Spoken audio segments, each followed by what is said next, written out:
మనం ప్రతి ఒక్కళ్ళం artificial intelligence day to day లైఫ్లో వాడుతున్నాం. డే టు డే లైఫ్లో వాడతామంటే casual things, very simple things మనం కానీ చూసినట్లయితే ఎవ్రీడే నెట్ఫ్లిక్స్లో కూర్చొని బ్రౌజ్ చేస్తూ ఉంటాం. సో మీరు టీవీ పెట్టగానే ఏమొస్తుంది, మీకు నచ్చే సినిమాలు అని కొన్ని ముందుకు వస్తున్నాయి, విచ్ యూ కెన్ సెలెక్ట్.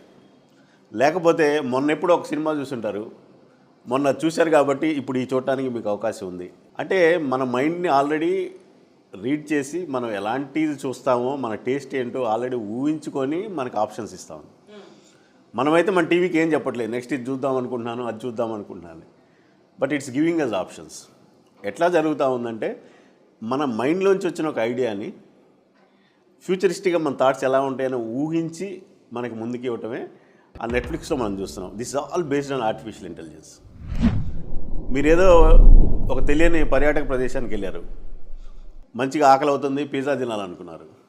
మీరేం చేస్తారు, పిజ్జా హట్ నియర్ మీ అని కొడతారు. కొట్టగల ఆ దగ్గరలో ఉన్న పిజ్జా హట్స్ అన్నీ మీకు తెలుస్తూ ఉంటాయి. ఇంతకుముందు మీరు ఎప్పుడు ఆ ఊర్లోకి వెళ్ళలేదు, ట్రావెల్ చేయలేదు.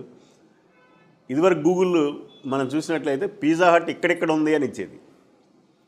ఇప్పుడేమి ఇస్తుంది, మీకు దగ్గరలో ఏముంది అని ఇస్తుంది. సో ఆల్ దీస్ చేంజెస్ ఏంటంటే ఆర్టిఫిషియల్ ఇంటెలిజెన్స్ బేస్డ్. ఇమాజిన్ లైఫ్ని ఇంత ఈజీ చేస్తున్నటువంటి artificial intelligence how much easy it is making in హెల్త్లో కూడా మనం ఆలోచన చేయాలి.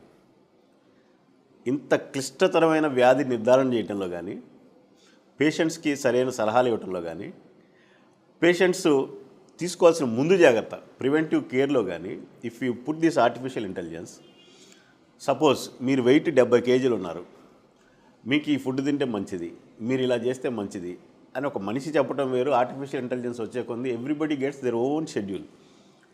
సో ఇట్లా ప్రివెంటివ్ కేర్లో వాడుకోవచ్చు artificial intelligence. And now robotics అను. రైట్ మై వర్డ్స్, 10 years తర్వాత every field of medicine will be filled with robotics. ఇప్పుడేమనిపిస్తుందంటే ఏంట్లే ఈ రోబోటిక్స్, ఇప్పుడే కదా వచ్చింది, ఇది పెద్ద ఉపయోగపడవచ్చు పడకపోవచ్చు, ఇవేమన్నా డాక్టర్ల కంటే గొప్పగా అని మనం అనుకుంటాం. ఏ రోబోటిక్స్ కానీ ఆర్టిఫిషియల్ ఇంటెలిజెన్స్ కానీ డాక్టర్ కంటే గొప్పవి కాదు. డాక్టర్ యొక్క పనిని ఈజీ చేస్తూ ఉంటాయి, పేషెంట్కి ఉపయోగపడే విధంగా చేస్తూ ఉంటాయి. అందుకని ప్రతి ఒక్క పేషెంట్ కానీ ప్రతి ఒక్క మనిషి కానీ హెల్త్ కేర్లో వస్తున్న ఈ అడ్వాన్సెస్ తెలుసుకోవటం ఎంతవరకైనా మంచిది.